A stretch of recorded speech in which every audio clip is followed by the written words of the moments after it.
like no one's ever seen. We're in the air, we're on the ground, we're always in control.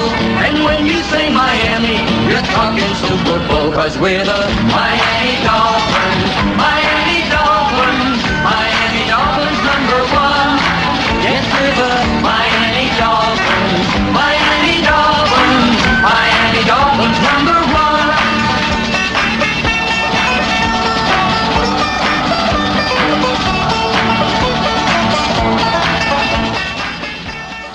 Oh man, I say this every single time, but that banjo always gets me. So that was my post last night, man. That was my post. You know what I mean?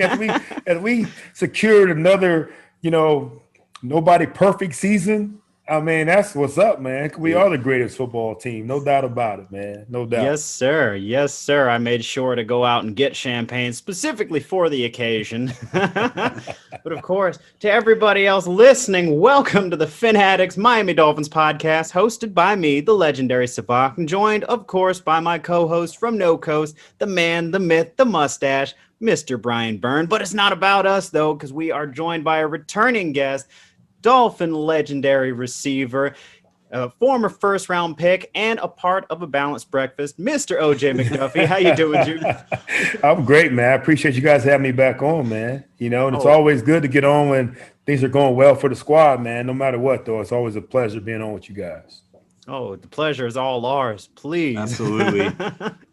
So, of course, we got to jump in. The biggest story other than the Dolphins winning 7 of the last 8 games coming out of Sunday's W was Coach Flores leading the bench off the sideline after the second dirty hit on Jakeem Grant. So tell me, what were your thoughts and feelings watching Coach Flo stand up for his players and have to be restrained? Yeah.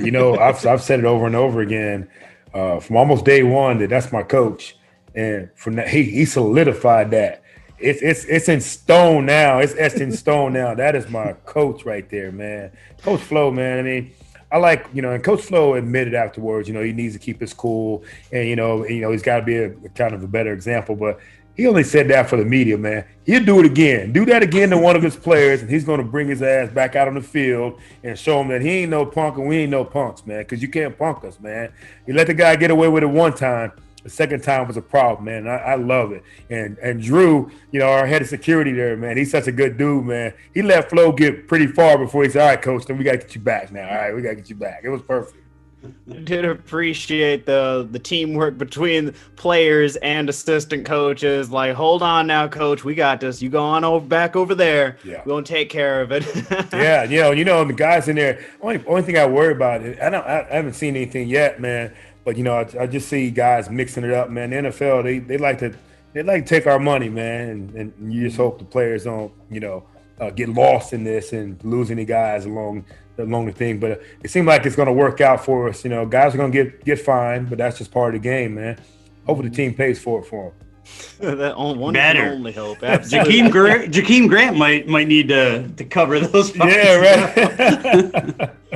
Juice, do you see Dave Wannstedt going across the field like that, ready to throw fists? No, coach, like, come on, guys. Come on, fellas. Hell no. Wands is going to make sure that he's going to say it's part of football, fellas. That's not part of football. You don't hit my return guy twice illegally and call it part of football. Hell, Wands wouldn't. Jimmy would say something, but he wouldn't come across the field. He'd sit back there, act like a tough guy, but he wouldn't do it either, man. Hey, Flo was ready to throw some blows, I think, if he had to. So OJ, you played for 3 Hall of Fame coaches just back to back on some very good teams. Did you play for a team that was as united as what you were seeing from this 2020 team?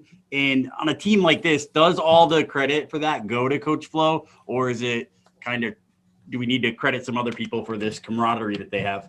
Oh man, there's a lot of credit to go around. I think the team these guys put together between Chris Greer and Coach Flo are the kind of guys that you want on your team. You saw how at the beginning of Coach Flo's tenure here, he got rid of guys that didn't want to be there, guys that didn't want to buy in, guys that weren't, we guys. They were a bunch of maybe a few I guys, and that's not what Coach Flo was about. You know, coming from that New England culture, we know what they're all about, and they've been very successful doing that. And so I think the fact that they brought in the right guys, and let's not even start with a guy like Ryan Fitzpatrick. You know, he's probably the ultimate team player. And some of the guys you go out and you draft, and Christian Wilkins and guys like that. And then you look at the defensive side of football, you know, they got the guys that are bought in, that are total team players. And I think that's where the credit needs to go. When you bring in the right guys, it's easy to go out there and influence these guys and lead these guys, you know, out there on the football field and expect them to do the right thing. So I think that's the key. Having the right guys with the right coach, the right owner that says, you know, do what you have to do. And what Chris Greer has done finally with all the control, you know, of personnel. I mean, that's where we're at right now. And they're just beginning. That's the best thing about it. We're just getting started with this. And, you know, I'm excited about the future and what it's going to hold for this team, because we're just scratching the surface right now, what it's going to be. Quick follow-up on that. I actually asked you at the beginning if you played on a team that was like this, but I think it would be more interesting to see the flip side of it. Have you ever played on a team where the Gases last year was probably more the opposite of what we have now in the camaraderie? Have you ever played in a team where it just started all falling apart? Oh man, come on. I mean, you look back at I think with the 93 game, the Leon Lett game and Thanksgiving, you know, where we were, you know, I think we had the best record in football and we lost the last 5 games. I think that was a situation there where we had a lot of guys that, you know, weren't team players.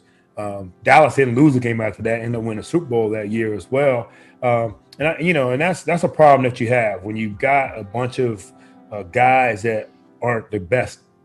They're the best players. They're not the best teammates. I think right now we got some good players that are great teammates, and they're going to become great players and great teammates, and that's when we'll be reach the mountaintop. So yeah, we've had a couple teams that I played on that. You know, most guys just showed up for checks a lot of times. I think these guys show up to win games and play hard for each other. Nice. Mm-hmm. Absolutely. And talking about bringing in the right players and team players, let's talk about this quarterback. Tua had that successful return from his thumb injury and the, you know, benching in Denver. But what has been your overall impression of this rookie quarterback? Yeah, that's a great question. You know, it's been up and down like any rookie, you know. First game, obviously, we didn't ask him to do very much. Defense and teams handled everything for us. Mm-hmm. You know, then he came on and had a couple good games where he made some great throws. Only thing I want Tua to start doing now is pre-snap reads a little better, anticipating a little better. You know, he's protecting the football. He hasn't turned it over, knock on wood, and have that happen for us, you know. But things like that are important, man. And I think this week alone is going to be a bigger test for him. We're going to have to score some points. We can't all just let it all lie on teams and defense this week. We're going to have to score some points, and I think the progression has been really good. And I think what Chan has done, and everybody's like, you know, talking about what Chan Gailey's done, I think Chan has just played the game the way it's been, you know, it's been dictated to him. So whatever is asked and needed, you know, he's asked Tua to do. He hasn't asked Tua to do much because the defense has done so well for us. Teams have done so well for us. But when he's going to be asked to do some things, we're going to need him to step up. And, you know, number 5 overall pick, you know, upseating the guy that was winning games, it's going to be a tall task. But I think Tua's up for it, man. I felt like, me personally, and, you know, I've voiced this on social media, I thought once Tua was out, I thought we should ride Fitz the rest of the season. You know, because we saw enough in Tua knowing that he's the guy for the future. And I know Fitz gives a better chance to win it. But I say it all the time, man. I'm not in that building. I don't see any practices.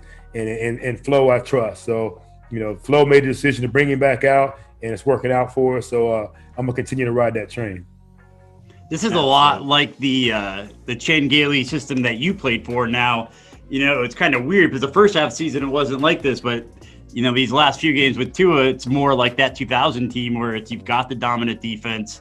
Let's ride Lamar. Yeah. And it's weird though seeing it switch back and forth. Is that do you see that a lot when you're switching quarterbacks, or is this normal to switch back offensive kind of game plans? Yeah, man. You know what? I never really went through that. You know, Definitely not based on just performance or whatever, you know, kind of flavor of the month was. You know, we've done it from injuries. We've had to switch back and forth on quarterbacks.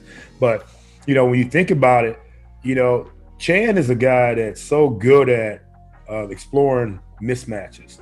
You know, we're finally getting Gesicki going. You know, we're finally getting an opportunity to get Devontae on some of these one-on-ones and finding ways to get the ball in Jakeem's hands. And that's what Chan is really great at, finding mismatches, seeing where the weaknesses of a team. I mean, I don't think, like, you see some of these other teams that they're going to find a way to get at certain guys every single week. Chan doesn't feel that way. I wish he would get Gesicki going every single week. Because when Mike gets going, man, it seems like the rest of the team gets going. When Devontae gets going, it seems like the rest of the team gets going. And once you get those guys going, it loosens up the run game a little bit for us. So Chan will figure it out, man. That's what Chan does, man. He's brilliant. It's really simple, but he's brilliant in what he does, man. And he focuses on X and O's more than anybody as a coordinator that I know of. And you know, he has a game plan, and the progression for him, for Tua, and for the rest of the team, that you can see it coming along, man. It's starting to look really nice for us. OJ, I got to go back a little bit. We back to Denver, back to Tua's rough game in Denver. It looked to me that like the whole team just was jet lagged, or maybe just like a little bit short of breath. Is going up to that altitude and playing in that cold weather up in Denver, is that a, you know, they didn't have their fans. They're normally a crazy fan base, but is it still a huge home field advantage with that elevation and the temperature in Denver? No, man, it's not a big – no. Man, hell yeah, it's a big advantage for them, man. It is a huge advantage for them, man. I actually did a radio show with those guys, man. And I asked them, could they please pump some oxygen into that stadium, man? They said, hell no. You know, we're not gonna look out for you guys unless you guys want to cool it down. When we come to Miami, we're not gonna pump oxygen. It's really tough to breathe. When we played up there, the last time I played up there, we actually dressed out like 6 receivers because we knew that we were going to be gassed running. We usually go 3 or 4 receivers. We had 6 guys like in uniform just in case. It's tough. And everybody's got their advantages. Like we talk about our advantage with the heat, humidity. You know, we're going to Buffalo at the end of the season. It's going to be cold there. But up there at that Mile High, it's legit, man. It's legit. Like the Olympic athletes training in that, it definitely works out, man. So it's a tough deal. So, I mean, and you can't replicate that down here. You know, you can't replicate it. So what you do is you just got to find a way to get up on those guys early so you can get some oxygen when you get to the sideline. Exactly. Try and score quickly and then come back and get your oxygen. That's it. Juice, let's jump to some wide receiver takes. This group has had a lot of changes. The first year in the offense, switching quarterbacks mid-season. How big of an adjustment is it for wide receivers to go back and forth with quarterbacks? And even like what we talked about with changing the game plan a little bit, is how big of a deal is that? Or we are all professionals and they just keep doing their job? It's tough. It really is. It's probably tougher this year than it's been for any year. You know, the lack of OTAs, mini camps, lack of, of the preseason games, all those reps, man, they're the best reps you can get. So no matter what, even if, we go from a right-handed quarterback in Fitzpatrick to a left-handed quarterback in Tua, if you had all that work leading up to it, Tua had already worked with the first team a bunch of times, second team a bunch of times, Fitz had worked with them. So no matter what, you have a relationship. The fact that 2020 has been the way it is, it becomes a little more difficult. You only get so many reps in practice, and guys are professional enough, hopefully, that they're getting reps in before practice, a few reps after practice. If you got new little things you're trying to do, you get in and get some extra reps in it. So hopefully they're taking advantage of those situations, man. But I mean, this is a different year. It's a different animal. For me, at one point I had Marino and I had Scott Mitchell. So I went from a right-hand quarterback to a left-hand quarterback. So I had to work that situation out. Mitch wasn't throwing the ball to me much anyway, so it wasn't a big deal for me. I couldn't wait for him to leave in the first place so I could get some more righties in there, But at the end of the day, though, man, it's about getting that work in pre-practice, post-practice, because you only get so many reps during practice. A bigger situation for me was catching punts, going from a right-footed punter to a left-footed punter. Now, that was hell on me, so we had to use the jugs machine a lot of times to try to replicate that. But trying to catch a left-footed punter like in the Meadowlands, man, please. I don't wish that on anybody, bro. I became the fair catch king because of that stuff. Oh, that's wild. Is it really that big of a difference between a left-footed and right-footed punter? Yeah, because you think about it, it's like right-footed punters, when they punt it, if they kick it right, it's a straight over the top. If it comes short, it'll fall straight off the cliff. But if it get a little bend on it, it bends right to left. Left-footed punters, same thing, but it bends left to right. You know what I mean? So you got to be able to play that spin. And I think catching punts is the hardest catch in sports, in my opinion. Because you just never know what it's going to do. And weather always plays a factor.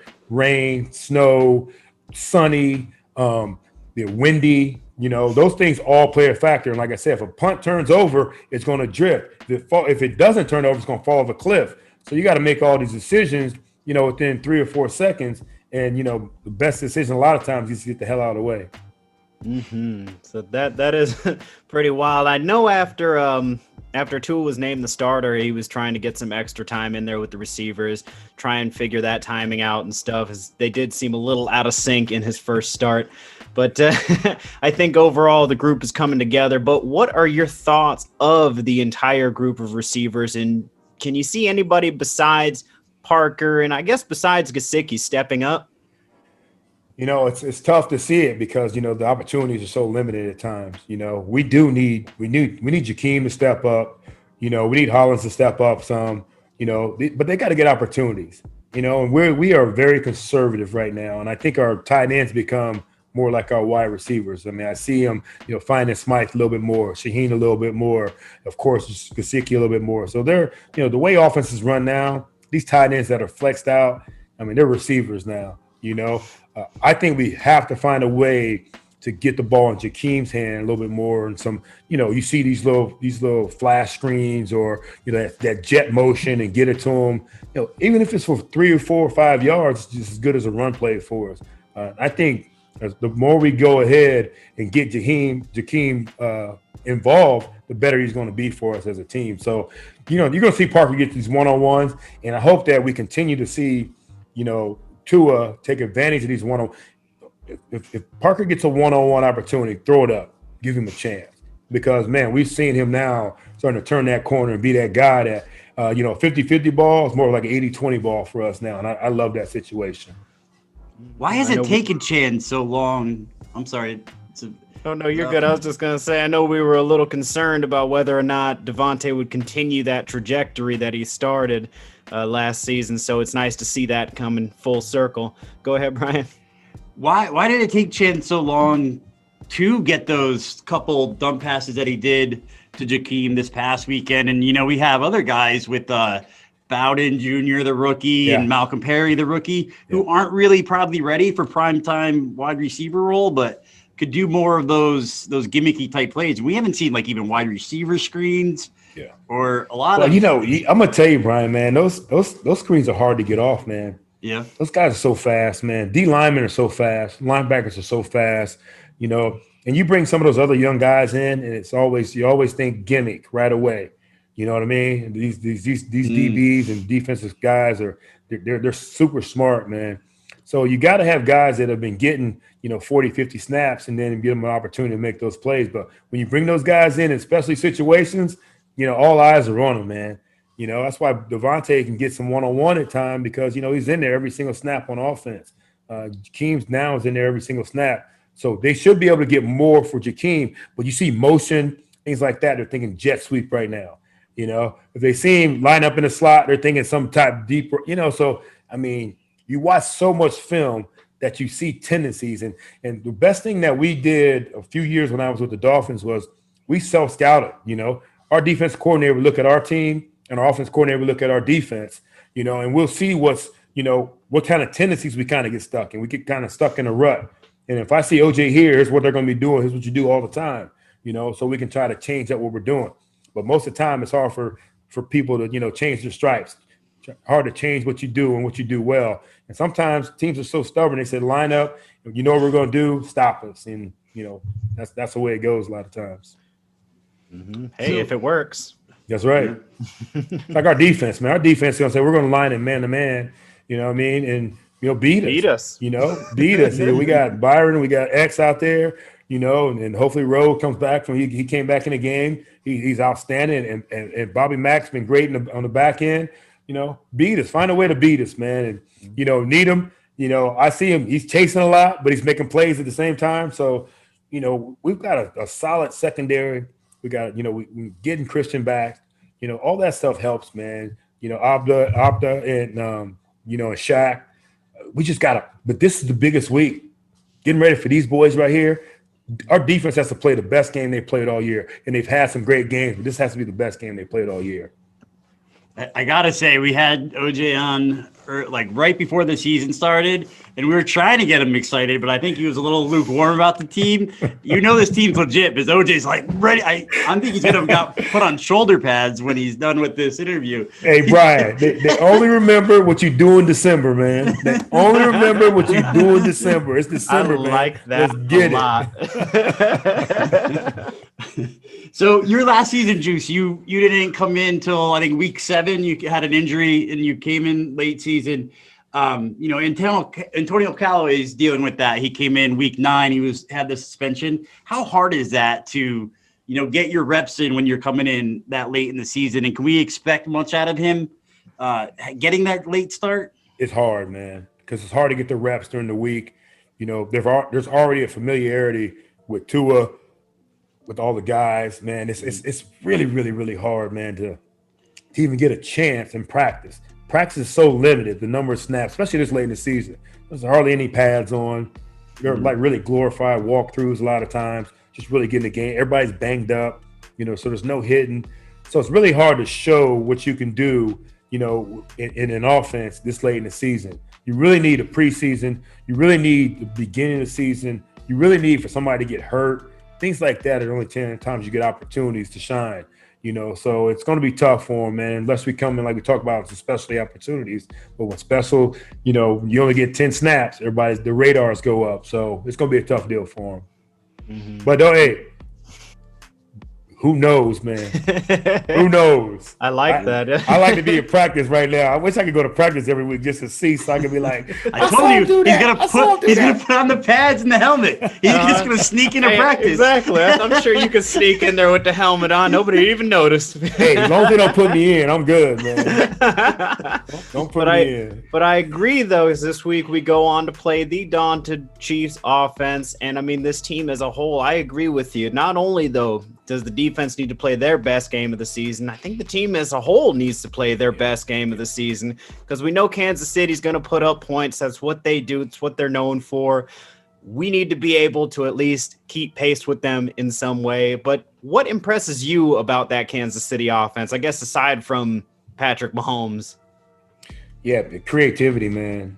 I tell you, man, what Eric Reid's doing and what Andy Reid's doing and Eric Bieniemy's doing, man, it's like you don't know which way to go. You got to be so disciplined, man. And then you got a creator in Mahomes that, if he gets outside that pocket, he can flip it any kind of way. He can throw it 80 yards. You got guys that can run. It's a tough deal, man. Mm-hmm. So the first thing you have to do, I think, for us is to figure out a way to shut them down passing the ball and make them run it. And that it sounds kind of crazy, man, but if we can make them run the football, it's not that type of league, but man, that's our best shot right there, because they're so creative. They've got a quarterback that is super talented, can throw it at all different angles, can run it, get out of pocket, and when he gets out of pocket, any team is in trouble, man. So containing, make him get rid of it. You try to throw pressure at them, then you put guys in one-on-one situations, makes you vulnerable. But that might be our best bet. We got the 2 highest paid corners in the league right now. They might have to play some serious man-to-man this week, bring some extra heat, to try to keep Mahomes in the pocket or make him get rid of it early and see what happens. They might have to roll the dice this week.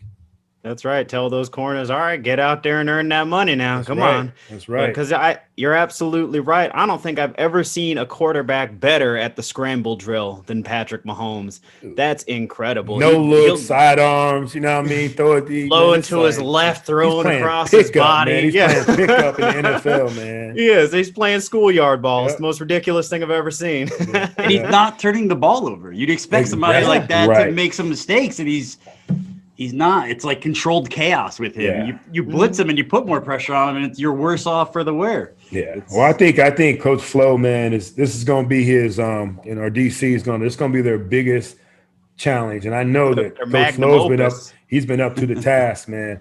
What he did to the Rams in the Super Bowl a couple years ago. You know, the way they were putting numbers up. I mean, I thought the Rams were so high flying, and the way they were moving the ball down the field.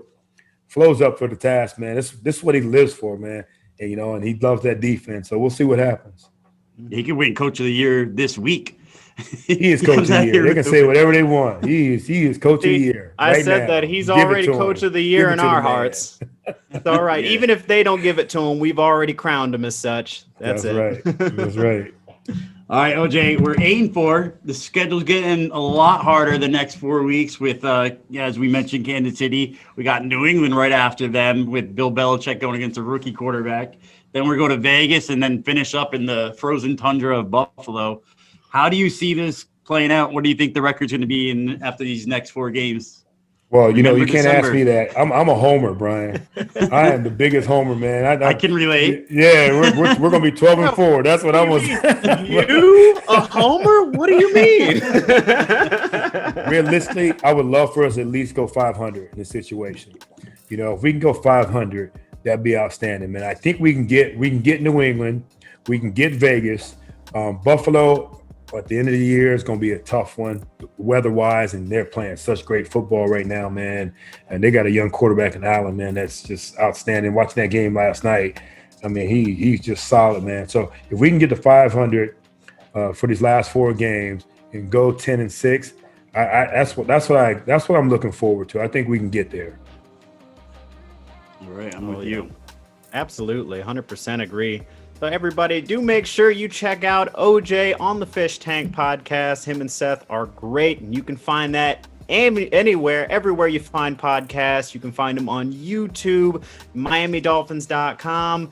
Yeah, fantastic time. I was actually just listening to you guys' episode with Devon Best earlier today. Yeah. That was a pretty wild story. Love Great it. Stuff, though. Oh, yes, fantastic. Any crazy ones coming up there, Juice? You guys check out Charles Jordan yet? Charles Jordan we dropped today, man, and he is. We had to cut a lot of that out because he grew up in LA County, you know, and he was it was serious. So you know, we had to run it through the big guys with the Dolphins, and they said, well, let's not do this part of Tell that you part. what, And yeah. I agree. I get it. Yeah, I understand. How do we get the unedited cut? That's right. We got that too. I might have to send that to you, but you can't disseminate it, Brian. You know what I mean? You Can't show it to anybody. We'll trade the hat I'm sending you for the secret tape. Hey, that hat, man. I can't believe some people didn't like that hat, man. They are tripping, man. They don't know. They ain't got no swag, man. You gotta get some people that follow you, man, with more swag, bro. I agree.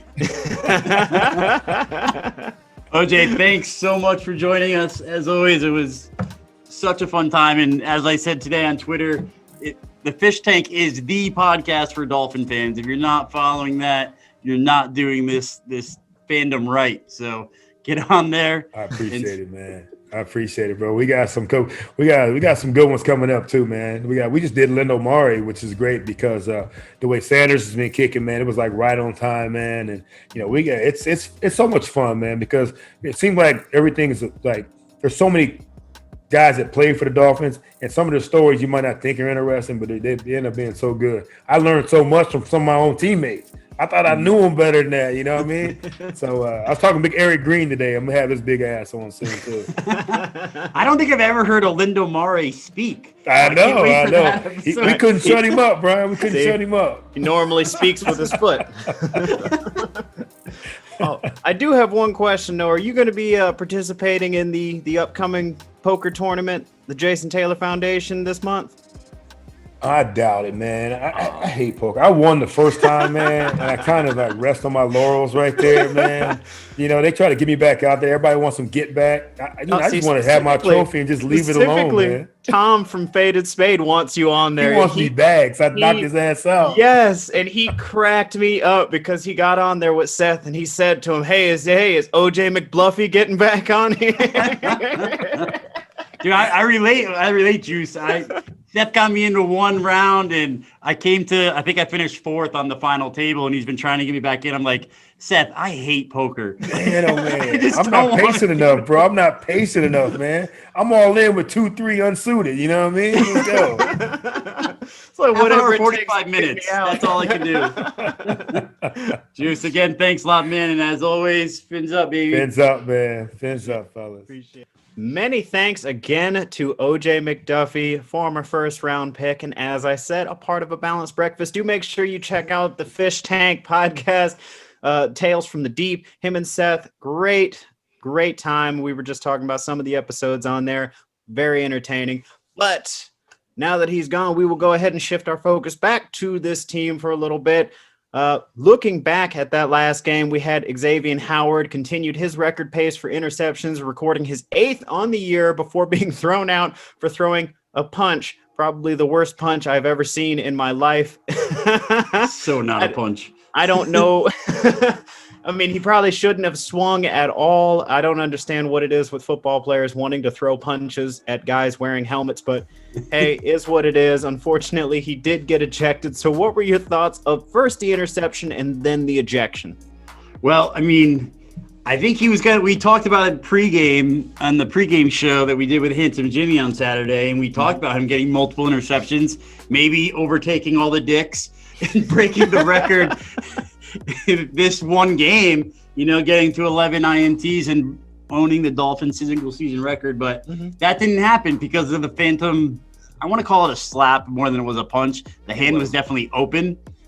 He missed completely. And I don't know what they were thinking. I mean, it was neat that I never knew about that rule that if they threw a flag on a personal foul, then they could go into the video and try to eject people, but they couldn't do that if a flag wasn't thrown, which I never knew that rule. So I know new stuff now. I like to know new stuff. So that was cool. The more you know. Yeah. I didn't expect the Bengals to make him work so hard for that interception. That was quite the highlight reel catch there.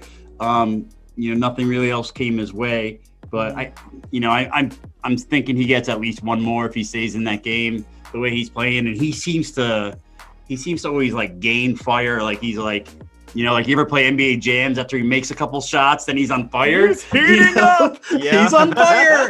That's how Howard plays, So I could see him getting one or two more in that game if he didn't get kicked out. But the game went how it went, and man, I don't know if I'm old. I'm 42, Savak. I've seen a lot of teams, and I don't know if I've ever seen a defensive player make anything look that easy. Like he kind of looks like he's going about 75%. He kicks it into high gear to get the INT, but I had the joy of watching all of Jason Taylor's career and all of Zach Thomas's career, and those two worked hard. Howard seems like he's just kind of coasting around and just playing at a defensive player of the year level, which, man, this guy is dangerous. Like it's fun to watch. He does really seem to make it look easy. I don't think I've seen a defensive back in my time watching the game that makes it look that easy, and he just has this nose for the ball. He almost catches them so easily you wonder how he ended up playing defense. Yeah.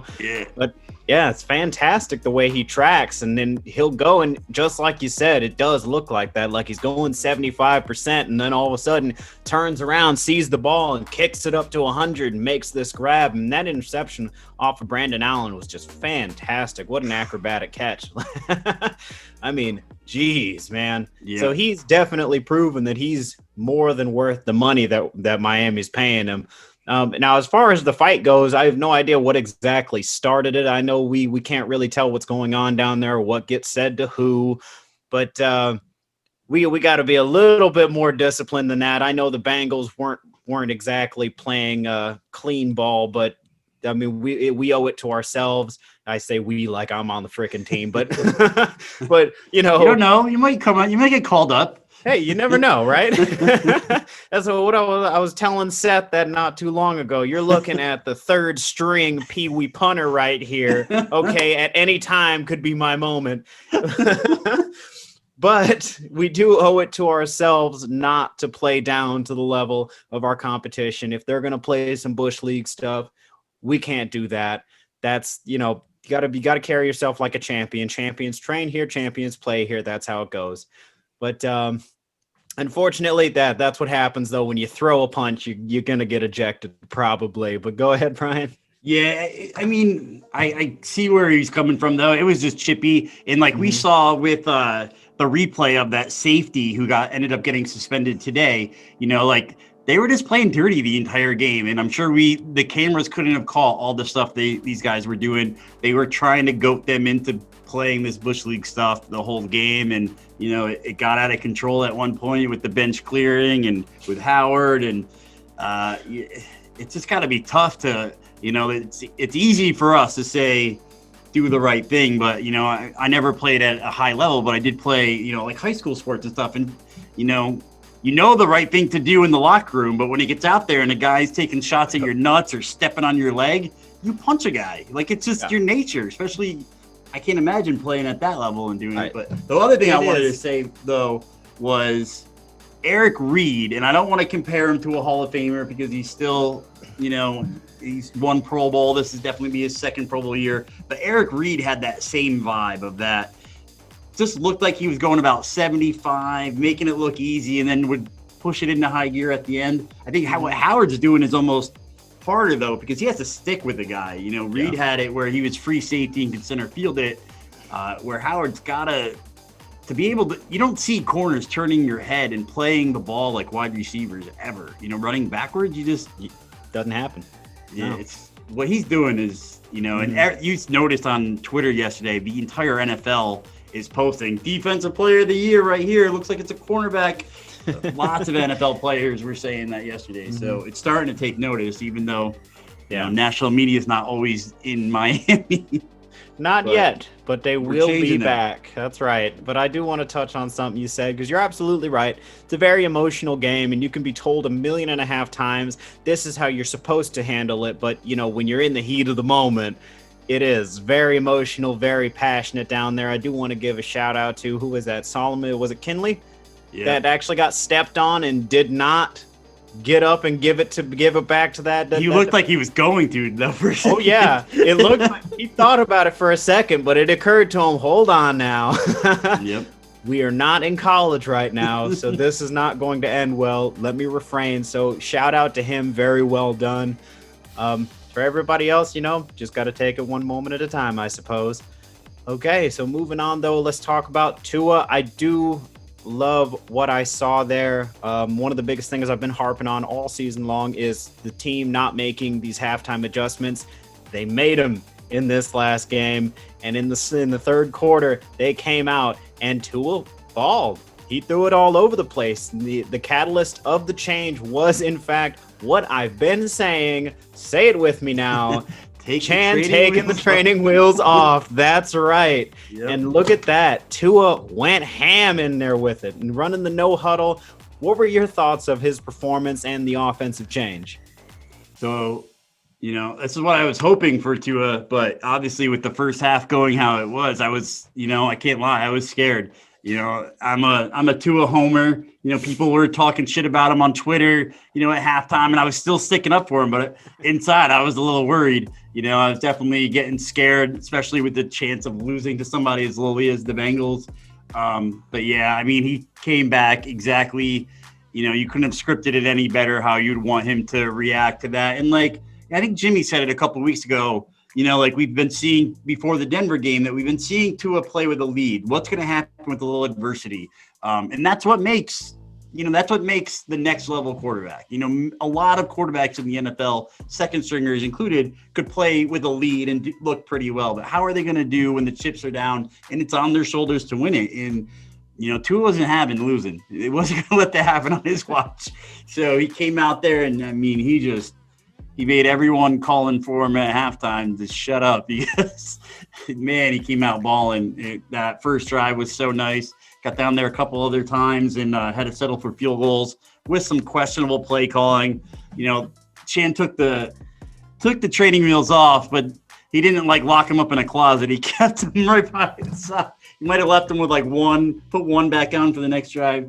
I would like to see some more aggressiveness in the red zone, but you know, this is a learning process, I think, for the whole team. You know, the wide receivers have to learn with Tua. Chan has to learn what he can do with Tua. And I think OJ touched on it too. There's a little bit of extra when your defense is playing that well. You don't want to be the guy throwing 3 interceptions and like losing the game. So there's got to be extra pressure on Gailey in the offense to do something, you know. So I could see, why you have the training wheels on when your defense is, could win you all these games as they have. And I think those are my thoughts on it. Oh, I absolutely agree. And you know what? It's true. Pressure makes diamonds, so we won't know exactly what kind of quarterback he can be unless we find him and see him in those situations. And now we've gotten some glimpses now, and it looks like, he can absolutely be that guy. And so I'm sure as time progresses, as the season goes on, I know we only have a few games left now, but the more time that passes, the more Chan's going to trust Tua a little bit more with the offense and open it up and let him kind of start calling a little bit of his own shots. And, we'll start to see that progression. Hopefully we'll see a little bit more of it though against Kansas City, because this really is the game. This is the litmus test right here. Can you be that dynamic quarterback that you were drafted at 5th overall to be? Because I think a lot of quarterbacks could have been gotten for less to be game managers if that was all that we needed, but we took him because we believe in him. So I do want to see a little bit more of that. And this past game was a good example that it's absolutely in there. We know that quarterback that he was at Alabama is in there. We just got to get them both, Tua and Chan, to trust that he can bring it out on the pro level. I suppose that's my thoughts on it. Did you have anything else that you wanted to touch on before we wrap it up? Yeah, I think you gotta give credit. I gotta give credit to Solomon McKinley, because you already gave him credit for getting stepped on and not fighting back. But also, he came in at starting right guard, had to move over to starting left guard. And that offensive line had a mean streak that it didn't have when he's missed the last 2 games. There was a couple mean blocks that he got that sprung Gaskin. So that was nice to watch. Myles Gaskin being back. Dude is a baller. We all I still underplay his role in this team, even though, but you noticed it. That's the best back we've had in there. And we've had a bunch of backs in there so far this year. He's by far the best running back. But the difference with Gaskin is what he does in the passing game. That was veteran wide receiver-esque, that one play that got us into the red zone that set up the touchdown. You don't see second-year running backs who just came off IR making that adjustment in route, you don't see a wide receiver doing it. Parker's not making those moves to get open at the end of the day. So, wow, this Gaskin, can't wait to see more of him. And lastly, I think you can't talk about this game without talking about that defense. 6 sacks. Kyle Van Noy on the sideline before the game calls he's going to have 3 sacks, comes in and has 3 sacks. Kyle, call 3 sacks every game then. You do that every game. Come in and do that. Come in with that attitude and let that momentum carry, sir.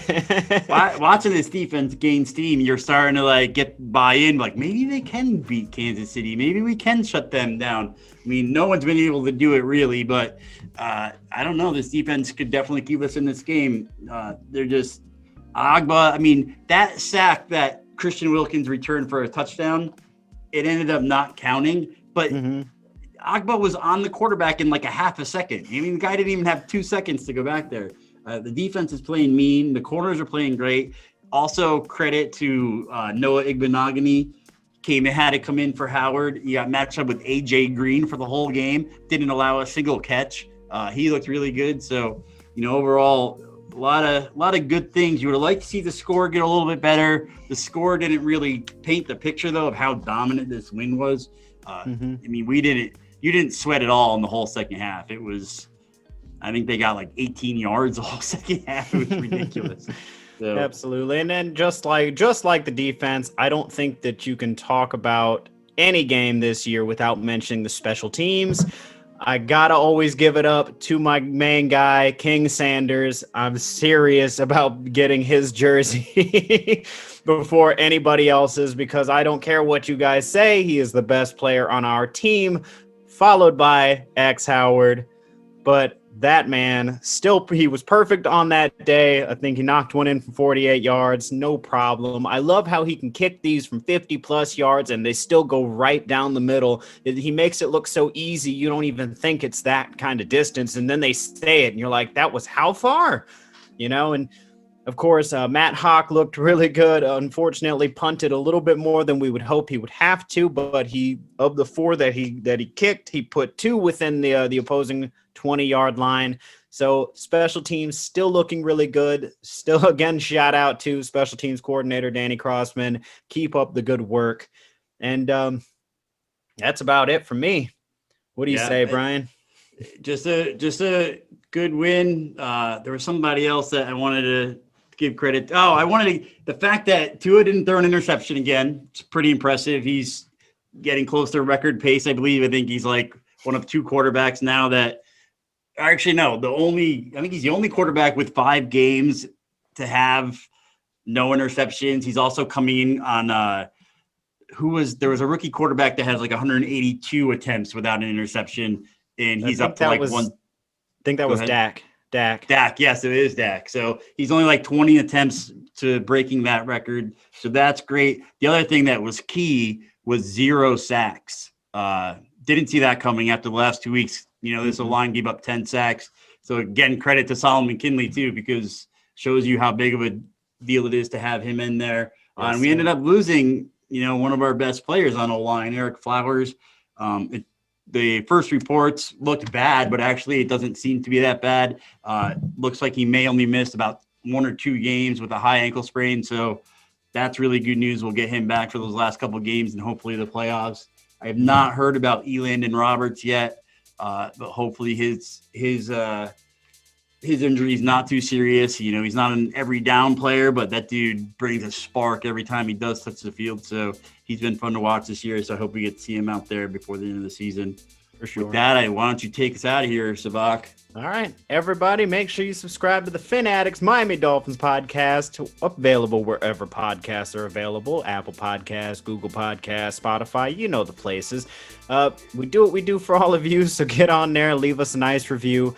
Be sure to follow the Fin Addicts Network on YouTube, youtube.com/Fin Addicts Network. Follow us on Twitter at Fin_Addicts. And of course, check out the website at www.FinAddictsNetwork.com. Every time I read that, that website, I feel like one of those infomercials or commercials from like the early 2000s.